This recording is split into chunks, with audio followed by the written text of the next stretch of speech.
Hello, I want to talk about the Bible passage from Luke 5 1 to 11. This is the story where Jesus is on the shore of Lake of Galilee and there's a crowd coming around him who want to hear him speak. And so he gets into one of the boats that belonged to Simon Peter and he asks Simon to take him out into the water and he preaches from the boat.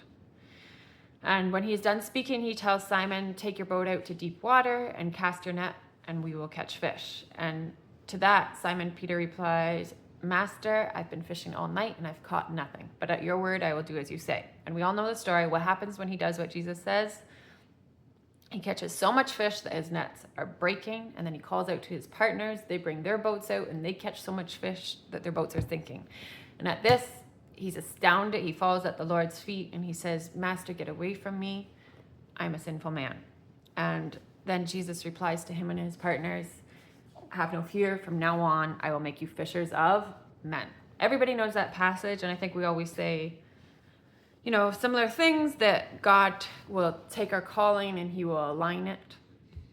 So obviously Peter was a businessman and he was a leader of men, and God made him a leader of disciples. And later on, this is the same disciple that he says, "You are the rock."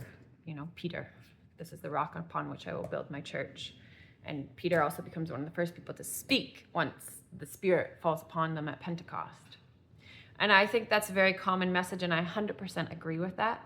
But I also think there's a message in there that if you are a businessman or you're in your fields and you are doing well, obviously Peter was doing well, and then it wasn't working anymore because he had boats, he had partners, he had nets. So, this wasn't a failed business. This was something he's doing. But then that night it wasn't working at all. And I think sometimes we have to allow God into our boat, into our field, so that he can bless us. Because after Peter allowed Jesus into his boat, he allowed God to use his resources, which was his boat, to speak, to deliver a message to people, to humanity. Then he caught so much fish he couldn't bring them to shore. There was so much, his nets were breaking, his boats were sinking. And so I think sometimes if we are stuck, maybe we need to look up at God and say, "Am I allowing you to use me?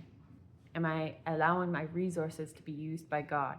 Whatever that might be, your house, your voice, your business, whatever it is.